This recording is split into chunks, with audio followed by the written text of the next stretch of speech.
دي جي كلوب. رجعنا معكم في دي جي كلوب ومعنا توا انا انفيتي فرحاني برشا اللي هو معنا اليوم سي خالد بن دريس ديريكتور اسوسي ويفيو زاد بيتا كيوب وزاد لي سي تي او باكو موتورز. اهلا وسهلا بيك. Merci pour l'invitation. ساعة قبل ما نحكيو على ويفيو خاطر كنت جيتنا اليوم على خاطر il y a eu un événement bon ليه quelques mois من اللي صار mais c'est intéressant le contenu نتاعو ديجا من اللي حضرت فيه قلت لازم واحد من ويفيو يحضر باش يحكينا عليه اللي هو لو نو كود الليس كود سي كوا سا. لكن قبل ما نحكيو على هذا وعلى ويفيو صح خلينا نحكيو على سي خالد بن دريس شنو تعمل بالضبط. دونك قلنا ديريكتور اسوسيي بيتا كيوب. ديجا بيتا كيوب جاتنا مدام امال السعيدان في اخر بودكاست enfin il y a quelques podcasts مش بعد برشا وحكيت لنا على بيتا كيوب rapidement pour ceux qui ne connaissent pas بيتا كيوب. Merci pour la question et pour l'invitation. Donc BetaCube, c'est un venture building. C'est l'écosystème des startups. Nous créons des startups avec les entrepreneurs, que ce soit de la diaspora ou en Tunisie, qui ont des idées qu'ils veulent concrétiser. Et c'est en même temps un programme de innovation qui sort de WeView. Et donc dans l'écosystème, on a été sous forme de studio, qu'on appelle ça, pour créer et aider les entrepreneurs à concrétiser leurs projets. Très bien, donc en tout cas, on vous invite à أنكم تمشيو تسمعوا le podcast اللي جات فيه Madame Amel Saïden, l'épisode 136 de Digi Club. Vous pouvez le trouver donc كما قلت في SoundCloud. Vous pouvez le trouver aussi sur d'autres plateformes de podcasting كما iTunes, كما Anrami, كما Spotify. Donc Digi Club épisode 136. Toi تفهموا أكثر ce que fait BetaCube وشنو les plans futurs نتاع BetaCube. لكن زاد vous êtes le CTO de Baco Motors. زاد اللي حكينا عليهم rapidement وقت مشينا لفيفاتك. Donc, tu peux rapidement t'expliquer à la Baco Motors. Voilà, mais Baco Motors, c'est le premier véhicule électrique en Tunisie, donc qui est destiné à essentiellement la première version au last mile, donc à la logistique. Et c'est Boubacar Siel, le fondateur. Voilà, donc Tahiyat Nali, où a été vraiment très entrepreneur. On a fêté un an du projet et c'est une des startups phares de BetaCube. Voilà. Et je fais le lien avec ce que fait WeView, on en parlera tout à l'heure. WeView, c'est un des axes stratégiques de business sur lesquels elle travaille et la logistique. Voilà. Donc vous voyez la cohérence entre BetaCube et Baco Motors et WeView. Voilà. Très bien. نحن justement كان سألناك اليوم شكرا جزيلا اللي جيتنا اليوم. C'est par rapport justement à WeView. به الناس اللي ما تعرفش WeView. Voilà, WeView est un cabinet international donc qui conseille ses clients et qui aide dans la mise en place de systèmes. Nous avons une ADN de conseil très très forte dans la finance et dans la logistique et aussi dans le digital. Nos clients sont partout dans le monde, donc nous avons au-delà de 300-400 projets depuis notre lancement. Nous sommes aujourd'hui WeView et 400 ingénieurs, essentiellement à Tunis. Donc nous sommes sur 5 pays. Donc la base est tunisienne, mais en même temps, lorsqu'elle a été créée et lancée, ça a été en même temps des projets à Tunis et en Europe. Donc nous avons une filiale à Paris, à Alger, à Dubaï et récemment à Abidjan. D'accord, donc déjà maintenant, elle a été fondée. Alors 1998, nous sommes 23 ans à peu près d'existence et de projets réussis. Avec nos 400 collaborateurs, nous avons essentiellement un marché, nous visons essentiellement le marché international. Donc, voilà. Très bien, donc il y a quelques mois, c'était في juin كمانيش غلط يظل عملتوا un événement في WeView. Vous avez signé un partenariat stratégique مع شركة سعودية وكان الموضوع هو le développement des compétences. صلح لي كان انا غلط في الدومين تاع النو كود اللو كود اند لو كود. Voilà. C'est ça? Tout à fait. Nous avons lancé cette action stratégique et ce partenariat stratégique avec une entreprise phare en Arabie Saoudite qui s'appelle CodeLab. Et l'objectif, c'est de créer un centre de low-code sur la région, un des plus grands centres sur la région. Voilà, donc on en parlera tout à l'heure. Moi, je vais être un peu plus sur comme l'explication autour de low-code et le différencier par rapport au no-code. On en viendra en détail. Justement, merci beaucoup, Ahmed Lehak, à la transition. أنا كي سمعت قلت c'est quoi le low code et c'est quoi le no code؟ يا أخي تنجم ديفلوبي من غير كود؟ توا؟ نجم développer من غير code. On le fait déjà. Hein. Si vous avez Excel, c'est que vous êtes en train de développer avec sans code, hein, donc pratiquement. Mais le besoin d'avoir des outils pour faciliter le développement est un besoin important depuis des années. Mais la technologie actuelle est tellement complexe que ça paraît un peu impossible de développer sans code. Ce qui se passe, c'est que le mouvement en lui-même, le besoin d'avoir des outils pour assister la phase du développement existe depuis très très longtemps, depuis les années 50, 1950. Carrément. Si on regarde, moi, j'ai déjà travaillé sur mon doctorat sur du Fortran.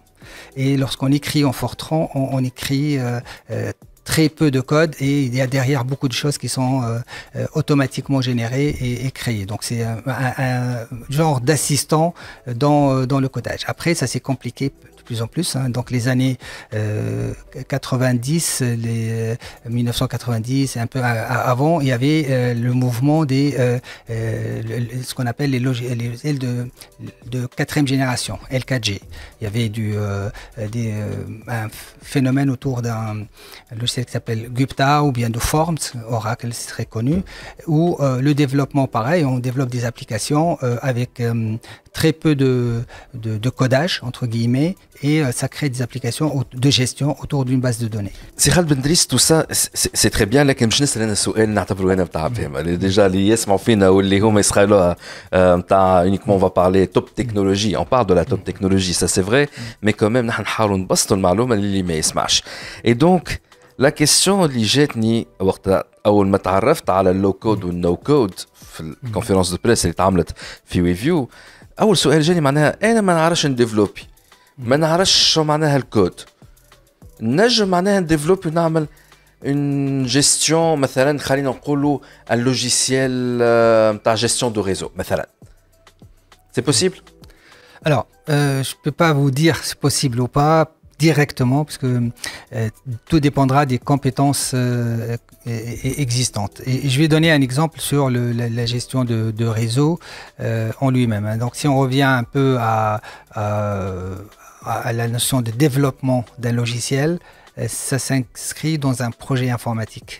Et le développement, c'est une activité qui est précédée par plusieurs autres étapes par rapport à ça. Et si on se limite seulement à cette activité, on sait exactement ce qu'on veut, développer une application de gestion nécessite de mettre en place un savoir-faire et d'utiliser une base de données, de l'installer et de la paramétrer, de créer la base, de faire des requêtes spéciales pour extraire les données ou les ajouter, et ça c'est un langage qui s'appelle SQL.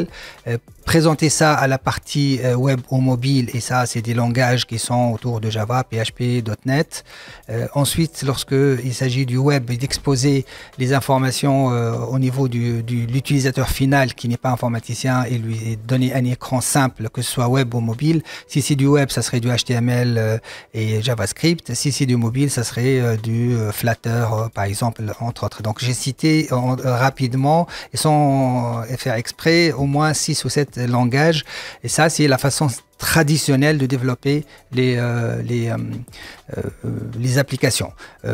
Certaines époques, il y a quelques années, le développeur doit maîtriser le tout et ce qu'on appelle full stack, ou bien certaines entreprises divisent en deux, il y a la partie back-end et la partie front-end qui sont des spécialistes différents.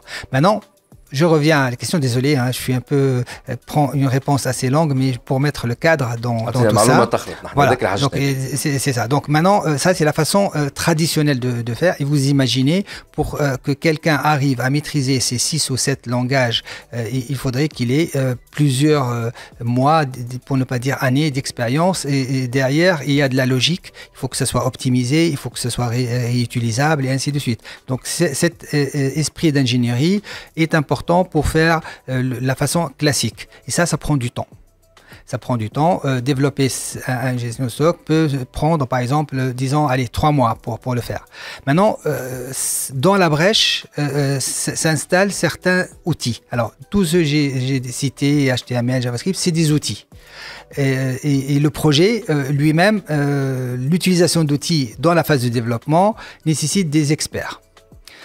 Pour le low-code, ou le no-code, entre guillemets, je donnerai un peu la différence entre les deux, c'est de dire, est-ce qu'il y a un outil qui me permet d'aller plus vite, plus sûr, sur certains types de projets, pas tous, d'accord. Et donc, dire que je ne peux pas, je peux développer sans avoir de connaissances techniques, c'est entre guillemets un peu difficile, parce que même si vous utilisez un outil qui va vous aider à aller vite, il faudrait avoir la notion de base sur qu'est-ce qui se passe derrière, behind, qu'est-ce qu'il y a derrière. Quand je crée un écran, les données, elles vont où? Pas dans un fichier ou dans une base de données? Est-ce que les étapes, les couches entre la recherche et l'exposition entre une page et une autre? Voilà, donc il faut un minimum de background technique pour comprendre qu'est-ce qui se passe derrière. Maintenant, si vous avez cette vision, cette expérience et que vous avez un outil qui vous aide à aller vite, oui, vous pouvez développer.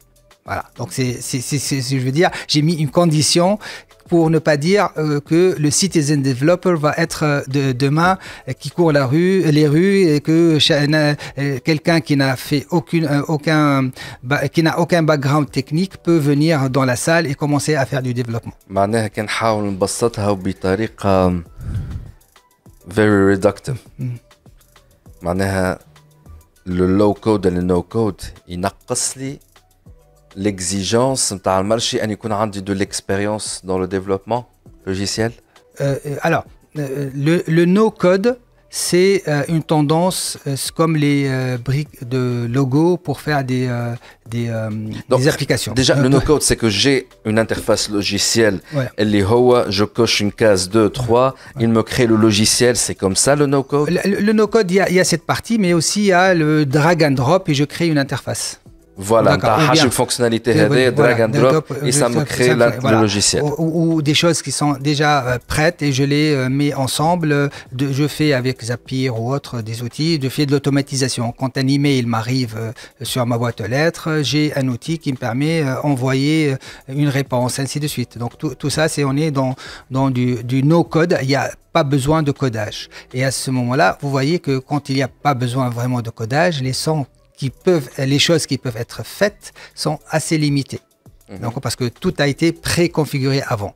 Et le mouvement aujourd'hui, c'est qu'on augmente de plus en plus la quantité de choses prêtes pour pouvoir créer ces briques de logo. Si vous avez aujourd'hui, prenez sans citer de marque, pour un enfant, vous achetez du logo. Si vous achetez 200 pièces, il peut faire quelque chose. Si vous achetez 2000 pièces, il peut faire un train qui tourne. Alors donc, quel est le bénéfice? Voilà. Le bénéfice pour qui? C'est ça le problème, parce qu'il faut revenir maintenant pourquoi on le fait et pourquoi on le maintient. Le no-code, le mouvement que j'observe actuellement, il est destiné aux freelance essentiellement, aux petites entreprises, aux structures qui n'ont pas d'IT. Et derrière, c'est des solutions cloud et il faut payer quelqu'un. C'est-à-dire, au lieu de payer l'équipe de développement pour réaliser, on va payer la plateforme avec un abonnement au nombre d'utilisateurs. Voilà, donc c'est un win-win. Je vous donne des outils de productivité que vous pouvez manager vous-même rapidement, mais en même temps, vous avez un abonnement chez moi. Ça, c'est le mouvement no-code. Et là, on voit la limite, c'est que pour les grandes entreprises, les banques, les télécoms et autres, c'est dans un petit département possible, mais ça crée ce qu'on appelle du shadow IT. C'est quelque chose que les directeurs informatiques n'aiment pas du tout. Quelqu'un qui manipule des données, donc personne n'est au courant. Et là où se situe notre centre WeView avec CodeLab et la vision qu'on a mis nous, c'est que comme le besoin en expert en Java ou en PHP ou en Angular ou React ou d'autres, on a besoin encore de ces ressources, au lieu qu'ils passent leur temps à recréer la gestion des utilisateurs, à recréer des interfaces bêtes et méchantes qui sont ajouter un utilisateur, enlever un utilisateur et tout, on se dote d'outils qui sont dans le mouvement low code. Quand on dit low code, ça veut dire je diminue la quantité de code, mais je ne l'élimine pas. J'ai toujours besoin d'experts et de spécialistes qui maîtrisent la plateforme mais qui maîtrisent aussi les technologies de base. Voilà. Donc aujourd'hui, quand je développe une application avec l'outil, par exemple, interne de WeView qui s'appelle Mailcart, on est à peu près 30%, 40% de temps sur... non, c'est le temps. Si je fais la gestion de réseau en 100 jours, je le ferai en 30-40 jours c'est optimiser les ressources. Optimiser les ressources de développement. Maintenant, le projet en lui-même, c'est un projet et c'est là où WeView s'intéresse au sujet, c'est que ça donne de la valeur aux autres métiers, qui sont les métiers d'analyste, nous sommes les métiers de chef de projet, d'optimisation, de test et autres, qui font partie du projet informatique. Le projet informatique, c'est un projet qui comporte plusieurs activités dans le développement. Je ne sais pas si c'est clair. Je vais faire l'avocat du diable. Bien sûr. D'accord. Ok. J'ai un client, acheté logiciel. Je vais développer le logiciel. D'accord. D'accord. بعدها نعملوا باللو كود بالنو كود واحد يديفلوبي فول تايم هذاك اموري انا خلينا نقولوا داكوردو ليسونسيال سي كو الاوتكم في الاخر اللوجيسيال يكون تحفون ويخدم وسيكوريزي وكل شيء. Si j'opte pour le low code ou elle a le no code, si j'ai bien compris, j'optimise les heures et les jours de développement باش نخلي أكثر وقت pour le testing, pour le volet sécuritaire de l'application qu'elle livre à temps. Ou elle, ça va juste me permettre de facturer un petit peu plus sur les autres services et les autres métiers. Alors, c'est une question. Non, tout à fait. C'est une très bonne question et je vous remercie de la poser crue comme ça. Donc, c'est ma spécialité. Non, tout à fait. Et c'est pour cela, d'ailleurs, comme je vous ai dit, moi, je sors pas beaucoup en presse, mais pour vous, j'ai adoré que vous m'appelez pour ce podcast. C'est le plaisir. Alors, très très simple. WeView a 24 ans d'expérience et elle a compris un seul sujet, tout seul, c'est le client a des besoins et nous sommes là pour répondre à ces besoins. Et c'est-à-dire qu'on est orienté client, orienté conseil au client. Et si le low-code ne correspond pas à ce qu'il veut, on va lui dire dès le premier jour. Donc, on ne va pas faire du low-code indépendamment des besoins clients. Donc ça, c'est un point important sur lequel je dois insister. Maintenant, je reviens à votre question sur pourquoi on va faire du low-code. Premièrement, on le fait parce qu'on constate, et pas nous, donc l'Institut des projets dans le monde, constate qu'il y a un problème dans les gestions de projets informatiques et dans les projets informatiques. Vous savez combien de projets informatiques réussissent? Quel est le pourcentage de réussite? De donner un chiffre. 5%, 10%. Alors, un peu plus. Je suis rabat-joie. Voilà. Un peu plus. On parle de 21% de projets informatiques qui réussissent. 21%. Lorsqu'on dit projet informatique, justement, c'est que je fais mon projet de transformation digitale. C'est un chantier كبير على الآخر. ولا نقصد بها projet informatique, le développement d'un logiciel spécifique. Il faut préciser. Voilà. Dans le digital ou la transformation digitale, c'est au-delà du logiciel lui-même. Hein, c'est transformer toute l'entreprise, mais outiller les collaborateurs pour qu'ils deviennent productifs. Et pour les outiller, on va leur donner des outils informatiques. Et donc, on va développer des solutions. Pas une seule, plusieurs solutions. Et donc, le grand projet de transformation digitale va comporter un portefeuille de projets informatiques. Et c'est ces projets-là informatiques, de la réalisation, où si on définit la réussite, c'est d'être dans le budget et d'être dans le temps. 79% des projets informatiques sont des échecs. Et du coup, pourquoi ? La question est pourquoi. C'est dû à quoi? Voilà. Alors, les 5 principales raisons, hein, donc j'ai noté ici pour ne pas se tromper: incompréhension du besoin du client, manque de visibilité du besoin, manque d'implication des parties prenantes. Incompréhension du besoin du client. Incompréhension du besoin du client. On comprend pas ce qu'il dit. On lui dit ah, ok, j'ai compris. Après, je reviens 2 mois après et lui dit c'est pas ça. Donc ça, c'est très classique chez le client. Manque de visibilité sur les besoins et les autres besoins qui vont venir après. Je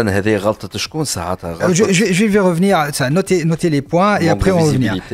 Manque d'implication des parties prenantes, c'est-à-dire qu'on n'arrive pas au cours du projet d'impliquer tout le monde, les business, les décideurs, les CEO, ainsi de suite, quoi.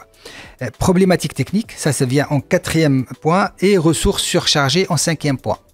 Donc vous voyez que les 3 premiers points sont des points qui sont la capacité de l'équipe de gestion projet à impliquer et à comprendre le besoin client. Et c'est là où vient le low-code. Pourquoi? Parce que dans l'approche qu'on a mis chez WeView et qui va se généraliser, je pense, dans le monde, nous sommes early stage. Hein, aujourd'hui, dans le monde, ça commence. Hein, on parle de 2025 à 70% de projets en low-code, d'après le Gartner, donc 2025 dans quelques années. Et il parlait de 2023 de 25%, donc de projets faits en low-code. Donc il y a une tendance de fond qui se fait. Je reviens un peu comment on va résoudre cette problématique de compréhension du besoin client, d'implication des parties prenantes. Quand j'ai un outil qui me permet de développer rapidement, ça veut dire que de livrer et de montrer au client rapidement. Imaginez maintenant, vous avez un immeuble tel que celui-là et vous allez attendre 2 ans pour voir comment ça a été découpé, quelles sont les chambres, où se trouvent les différentes facilités et tout. Après, vous allez arriver à dire c'est pas ça que j'ai demandé. Alors que si vous le voyez rapidement, c'est-à-dire que vous avez un outil qui vous permet de créer les interfaces, de faire les workflows, les étapes et de montrer très rapidement au client, lui disant voilà ce qu'on a fait comme atelier hier ou avant-hier, voilà les quelques écrans, est-ce que c'est ça ou pas? Il va vous dire non, ce champ-là, je veux le défalquer en 2 parties, ce champ-là, je veux qu'il soit paramétrable et ainsi de suite. Donc c'est le fait que ça soit très rapide, un preview le logiciel voilà. ou les fonctionnalités et tu optimises أكثر. Et tu captes le besoin du client parce que le client en général, les étapes classiques c'est quoi? C'est que je reste avec le client, je l'écoute, j'écris un document Word ou PowerPoint et je lui dis voilà ce que vous avez demandé, voilà le découpage de l'écran et après il me dit non c'est pas ça, il va revenir, ça prend 2 mois ou 1 mois pour comprendre le truc. Entre-temps, et lui il a commencé à perdre l'idée même ou changer d'idée. 2 mois après, vous lui ramenez l'écran qu'il a discuté avec toi il y a 4 mois, il lui dit non, c'est pas ça que je demandais. Alors là, avec le low-code et les ateliers qui sont des outils, c'est pas une finalité, c'est un outil. C'est avec ces outils, vous vous mettez en condition réelle, on ne parle pas de preview, on parle de conditions réelles, de solutions qui sera implémentée et vous allez baliser les écrans, baliser le workflow et les étapes et dès qu'il donne son go, là vous appelez l'équipe informatique pour faire le câblage entre si je touche ici, qu'est-ce qui se passe, ainsi de suite, s'il y a des calculs qu'il faut faire derrière en code classique, on va les faire, s'il y a une API qu'on va appeler, on va l'acheter et la consommer et ainsi de suite. Voilà. Donc le côté comment dire, facilité de discuter avec le client. Et donc là, les 3 premiers points, on les a éliminés dans les échecs de trucs. Donc en fait, avec le low-code et le low-code ou la no-code, c'est un Alors moi, je suis pour le low-code parce que il y a toujours besoin de spécifique. Je parle dans le monde spécifique, je ne parle pas dans le monde de l'ERP et tout. C'est du spécifique. Donc si je compte sur quelqu'un d'autre pour me préparer toutes les étagères, il restera toujours un cas qui ne marche pas et je vais dépendre de lui. Le low-code, c'est entre les mains d'experts qui peuvent customiser et créer le code qu'il faut. D'accord. Mais donc ça répond à l'incompréhension, la visibilité du métier et le manque d'implication. Le manque d'implication. Voilà. مازالنا problématique technique ressources surchargées هذا باش نخلطوا باش نحكيوا عليه لكن بعد نعملوا une petite pause et on revient tout de suite. ديجي كلوب. رجعنا معكم في دي جي كلوب. دونك قبل لا بوز كنا نحكيو مع سي خالد بن دريس كي ديريكتور اسوسيي ويفيو. فيت عندك برشا حاجات بليزيور شابو مي نحن ركزنا على ويفيو puisque ويفيو elle a lancé, c'est pas elle a lancé, mais elle a signé dernièrement un partenariat avec une entreprise saoudienne pour lancer le No Code Lab هنا في تونس. et donc قبل لا بوز حكينا على شنو هو النو كود شنو هو اللو كود. زاد حكينا على شنو هما لي تشالنج الكبار يتعرضوا اي بروجي انفورماتيك اللي يخليوه ينجم يتيح في الماء. قلنا كاريمون plus de 70% de probabilité يكون ان échec فيه. et les 5 معناها raisons majeures المعروفين c'est l'incompréhension du besoin, le manque de visibilité, le manque d'implication par les différents départements dans une entreprise, enfin une problématique technique et les ressources يكونوا surchargées. نحن حكينا قبل لا بوز على كيفاش انه le low code le no code mais c'est surtout le low code ينجم يسهل علينا ولا il nous évite les 3 grands challenges الاولانيين اللي هي l'incompréhension du besoin puisque بالlow code تنجم تجيب une interface déjà presque prête في وقت ضيق et du coup توري لهم ساعتها باش يقول oui ça va pas ممكن نحب هذه اكثر. زاد ça répond au challenge numéro 2 اللي هو le manque de visibilité donc qui تجيب l'interface واللي se projette plus rapidement dans le futur وتولي تنجم ترد l'interface ou le logiciel plus évolutif lors du développement de son développement. Il y a aussi le manque d'implication donc le low code يخلي انه كي تجيب l'interface plus ou moins حاضره en bêta rapidement et واللي chaque département de l'entreprise يعطي رايه فيها et donc du coup ça implique tout le monde. ولكن ما قلناش كيفاش هذا ça peut répondre aussi à la problématique technique et aussi aux ressources surchargées. Voilà, tout à fait.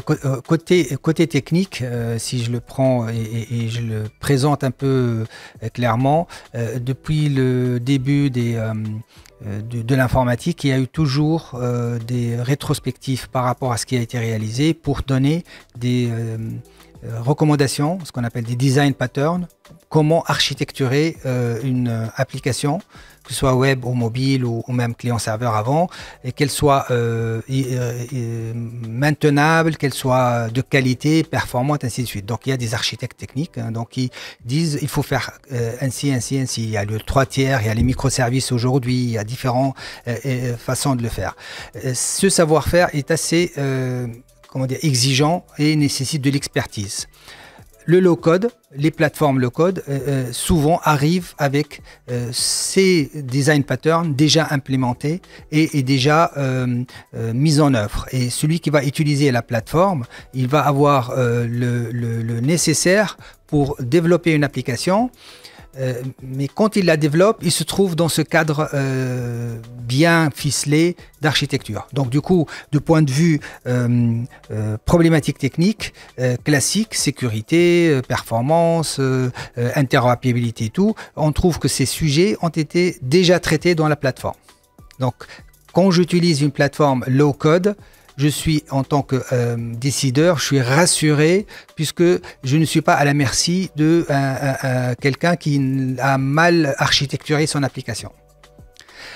Ça, donc on répond au 4e souci dans les projets informatiques. Et en ce qui concerne les ressources surchargées, avec cet outil qui est une plateforme qui comporte le développement, qui comporte le preview de la solution, c'est-à-dire que dans la même plateforme aujourd'hui, low code qu'on trouve, hein, on trouve comment je développe, mais aussi j'appuie sur un bouton et l'application est déployée en environnement de test ou en environnement de production, et ce qu'on appelle maintenant le mouvement DevOps. Donc on va servir ce mouvement pour lier les développements et les opérations. Et donc du coup, j'ai pas besoin de trop de temps et de trop de ressources pour réaliser un projet. D'accord, je pense que c'est clair. Mais là, on a parlé que des... on voit que des avantages. C'est pas des avantages, c'est avantages. Que du positif. Mais il n'y a pas d'inconvénient, Jumla. Alors, tout a un inconvénient. C'est l'équation, c'est pas une équation où je gagne à 100% ou je perds à 100%. C'est-à-dire, c'est une équation et c'est des choix stratégiques. Aujourd'hui, le développement classique existe. On peut recruter les ressources, hein, si on les trouve, hein, parce qu'aujourd'hui, il y a une rareté à l'échelle internationale de ces ressources. Ou bien prendre un outil tel que le low-code avec ses avantages et ses inconvénients. Parmi les inconvénients, on va trouver aussi qu'on va réduire les possibilités sur le logiciel. Donc, avec le low-code, on peut faire un certain type de projet. D'autres, on ne peut pas les faire. Aujourd'hui, il n'y a pas de standard. Il n'y a pas dans le monde un standard qui dit qu'est-ce que c'est un low-code. Donc, si on trouve c'est à tel ou tel fournisseur, on va se trouver avec sa façon de faire. Et donc, si j'ai investi dans sa plateforme, il faut que je choisisse bien en fonction de sa pérennité. Il ne faut pas que je me trompe. Je vais vivre avec lui pendant des années puisque je ne peux pas migrer ailleurs. C'est le début du cloud, si vous vous rappelez. Et il y a quelques années, aujourd'hui, le multi-cloud commence, la migration entre le cloud avec du Docker et des trucs comme ça, on peut commencer à aller. Donc, il y a ce côté-là. Il y a un inconvénient aussi important pour les projets, c'est que on est souvent en location, donc en mode SaaS. Les plateformes sont un type de particulier de cloud qui s'appelle Platform as a Service, PaaS, et ces plateformes sont payantes et ils vous font gagner du temps, mais ils vous font payer une partie de ce temps. Donc il faut payer, c'est pas n'importe qui peut se positionner sur ça, d'où la réponse de Weavio par rapport à ça. Nous avons notre plateforme interne qui permet de faire du low-code et qui est très performante, mais on vise un certain type de marché où le coût de licence est difficilement supportable. Donc l'Afrique, la Tunisie est dans l'Afrique. Et sur certains pays qui ont les moyens de se payer, les Rolls-Royce sont en des guillemets. Justement, j'allais poser la question en termes d'opportunités pour la Tunisie. Le fait qu'on soit sur un marché et c'est le marché africain. Donc et le fait que la Tunisie est proche de ces marchés qui peuvent se permettre la Rolls-Royce, est-ce qu'on peut dire que c'est une opportunité pour la Tunisie? Alors, chaque phase de l'histoire de l'IT qui est assez courte. Maintenant, avant on parle d'informatisation, après on a parlé numérisation, maintenant le buzz c'est digitalisation, mais on parle dans le même sujet des besoins d'automatiser des travaux, de rendre le collaborateur actif, de mettre en commun le savoir-faire au sein de l'entreprise et d'automatiser certaines tâches. Ce besoin, il est mondial. Aujourd'hui, la demande est importante. Il y a eu le passage à l'an 2000, hein, je ne sais pas si vous vous rappelez de ça, qui a pris beaucoup de temps, qui a empêché de moderniser les applications avant 2000. Il y a eu la crise 2008, pareil, qui a empêché de moderniser. Il y a les phénomènes d'ubérisation et tous les décideurs ont peur de se faire ubériser. Du coup, on se rue sur le digital à raison et à tort. Et du coup, ça crée une demande énorme pour les ressources IT. Et fameux le Covid. Et le Covid, récente, voilà. It was a turning point. Tout à fait. Et le Covid est là. Et ce que je peux dire aujourd'hui, que le besoin de digitalisation existe. Il va falloir le servir. Avec les ressources et la capacité des universités à produire des ingénieurs très limité. On ne va pas arriver si on compte seulement sur les ingénieurs qui sortent des écoles d'ingénieurs dans le monde. Le low-code, il va venir, il va dire vous avez des ressources telles qu'en Tunisie, des scientifiques. Vous savez qu'en Tunisie, on adore les maths et que les classements se font au bac. J'aime pas les maths, je suis désolé, j'aime pas. Oui, tout à fait, mais par rapport au classement, ainsi de suite, on a trouvé beaucoup de filières mathématiques en Tunisie qui ramènent vers l'ingénieur, mais d'autres qui ramènent les mêmes personnes parce qu'il a eu un petit virgule moins au bac et il va se trouver en biologie ou va trouver autre en mécanique ou autre, alors qu'il a une CPU dans sa tête extraordinaire. Aujourd'hui, on prend ces gens-là, on les transforme via le low-code, parce que l'expertise pour atteindre, ce n'est plus 5 ans d'ingénieur, ça peut être quelques mois pour le transformer et le rendre opérationnel effectivement sur des plateformes low-code. Et là, le tour est joué. Mais là, pour quelqu'un اللي هو نعتبر روحي أنا فشلوا في النظام الدراسي التونسي واللي هما يكرهوا المات، كان انا نحب نعمل الترانسفورماسيون تاعي نولي نخدم في النو كود واللو كود مع ويفيو. عندي بلاصه ولا؟ Alors, je crois que marhaba bik, ou c'est pas, il y a pas de comment dire, vous avez réussi à créer tout ça. Hein. Moi, je dis. C'est grâce à l'effort aussi de tous ceux qui sont avec moi. Voilà, donc c'est déjà une réussite en elle-même. Pas pour vous dire quelque chose, mais personnellement, moi, je suis pas informaticien, hein, donc j'ai jamais fait d'informatique. Donc, c'est bien, c'est bien. Bon, j'ai fait une école d'ingénieur, hein, l'école centrale de Lyon, mais j'ai jamais eu de cours en informatique pour devenir informaticien. Donc, mais c'est la passion, c'est la passion. Sérieux, est-ce que شنو les prérequis؟ خاطر c'est une des questions اللي حبيت نسألهم. Quels sont les prérequis؟ أنا نسمع فيك توا في البودكاست. Je vois une opportunité نتاع c'est le futur. Et d'ailleurs, j'aimerais bien poser la question كما قلت le cycle est très rapide توا في les évolutions technologiques. Ça va rester longtemps, voilà, ça va être ouais. Mais avant ça, أنا نشوف فما une opportunité تاع فلوس. باش نقعدش بطال باش نقعدش في dans un métier اللي هو باش يموت bientôt. ونحب نعمل التبديل نتاعي هذا ونعمل du low code du no code. Quels sont les prérequis? Je dois être ingénieur, je dois avoir un minimum de savoir-faire de développement, je dois être un technicien. مرحبا بي حتى لو كان متطرد من القرايه. شنو هو le niveau basique? Alors, pour répondre clairement sur le sujet, premier prérequis, c'est la logique. C'est avoir une logique entre guillemets scientifique. Donc, et il y a pour se tester, il y a beaucoup d'endroits où tester la logique. Si quelqu'un il a une vraie capacité à résoudre des problèmes, ce qui lui reste, c'est de la patience et du travail. C'est apprendre un langage tel que HTML, un web ou ainsi de suite, c'est la mer à boire. C'est pas la mer à boire pour quelqu'un qui a une bonne logique. Voilà, et la volonté, la passion de vouloir. Aujourd'hui, dans nos équipes,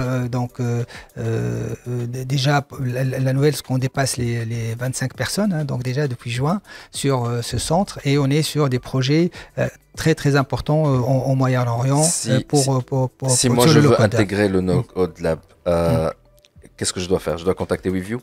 Alors, pas spécialement, mais on peut vous aiguiller.